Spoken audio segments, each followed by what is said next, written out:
Il t'invite à t'arrêter, à te demander « Pourquoi est-ce que ça m'a touché ?» Parce qu'au fond, ce n'est pas le monde qui t'envoie un message. C'est toi qui te parles à toi-même à travers le monde.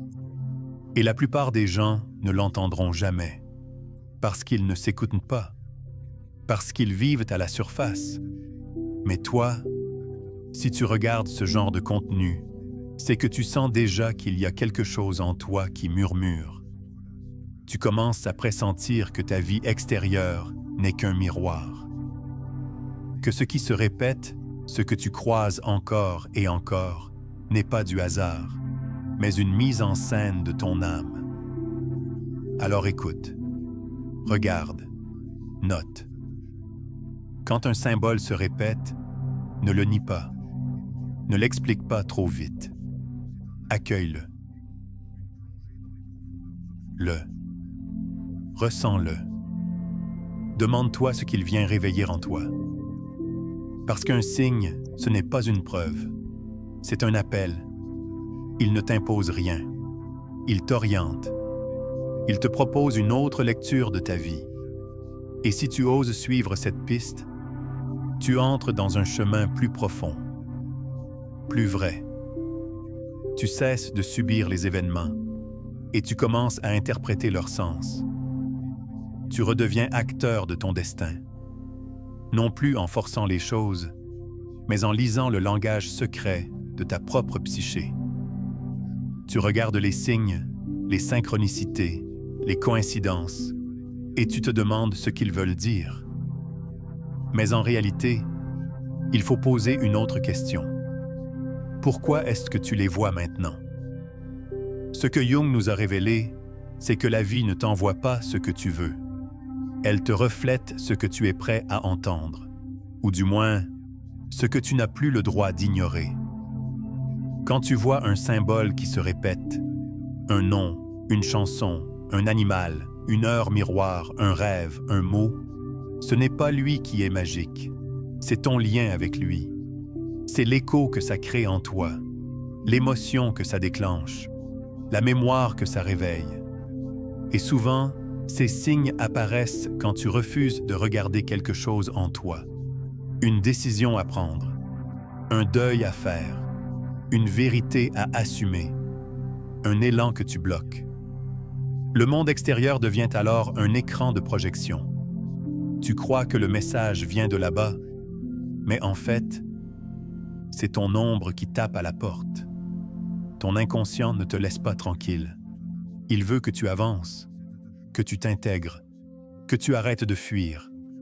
Et tant que tu ne l'écoutes pas, il continuera à t'envoyer des signaux. Des secousses douces, puis violentes. Des coïncidences subtiles, puis bouleversantes. Mais tu as le choix d'ignorer ou le choix de plonger. Et quand tu plonges, tu comprends. Tu vois que chaque signe n'est pas là pour t'amuser. Il est là pour t'éveiller. Il ne te parle pas d'un événement extérieur à venir. Il te parle de toi, ici et maintenant. Ce que tu cherches à l'extérieur, la clarté, l'amour, la direction, existe déjà en toi. Mais peut-être que tu refuses encore de l'écouter. Et le signe devient alors un cri de ton âme. Voici l'erreur la plus fréquente. Tu vois un signe et tu cherches immédiatement à l'interpréter. Tu veux comprendre, déchiffrer, rationaliser, mais les signes ne fonctionnent pas comme un code mathématique. Ils sont poétiques, pas mécaniques. Le langage des signes est symbolique. Il appartient à l'inconscient. Il ne parle pas de manière directe. Il suggère, il entoure, il intrigue. Quand tu rêves d'un serpent, ce n'est pas pour te dire « un serpent va arriver ». C'est pour te confronter à quelque chose, un changement, une trahison, une transformation, une peur refoulée. Tout dépend de ce que le symbole signifie pour toi. C'est là que Jung te pousse à devenir le lecteur de ta propre vie. Il ne t'impose pas de vérités extérieures. Il t'invite à faire le travail. à associer les émotions, les souvenirs, les archétypes personnels, à ressentir plus qu'à déduire, et surtout, à ne pas te précipiter. Le symbole agit dans le temps. Il se répète. Il s'approfondit. Il revient quand tu es prêt à le voir autrement. C'est pourquoi certains signes t'accompagnent toute ta vie, parce qu'ils évoluent avec toi. Tu ne peux pas décoder un symbole avec ton mental rationnel. Tu dois l'habiter, le laisser infuser, comme un rêve qu'on ne comprend qu'après des jours, comme un poème dont le sens se révèle lentement. Alors ne cherche pas des réponses immédiates. Cherche une transformation intérieure. Parce que le but du signe, ce n'est pas de t'expliquer, c'est de te transformer. À ce stade, tu sais déjà, ce n'est plus une question de croire ou non. Ce n'est plus une curiosité passagère. C'est une évidence. Tu es en lien avec quelque chose de plus grand, de plus profond, de plus ancien que ta pensée logique. Tu le sens dans ton corps, dans ton silence, dans cette étrange coïncidence qui te bouleverse sans explication. Les signes ne sont pas là pour t'impressionner. Ils sont là pour te réaligner, pour te rappeler ce que tu es, ce que tu oublies, ce que tu fuis. Ils ne te disent pas « Voici ce que tu dois faire ». Ils te disent « Voici ce que tu ressens déjà », mais que tu refuses d'assumer. Et c'est à toi maintenant de choisir. Est-ce que tu continues à les ignorer? Est-ce que tu continues à faire comme si ta vie n'était qu'un enchaînement d'actions et de décisions logiques? Ou est-ce que tu ouvres enfin un espace pour écouter ta propre vérité symbolique? Tu n'as pas besoin de devenir mystique. Tu dois devenir profond, présent, aligné.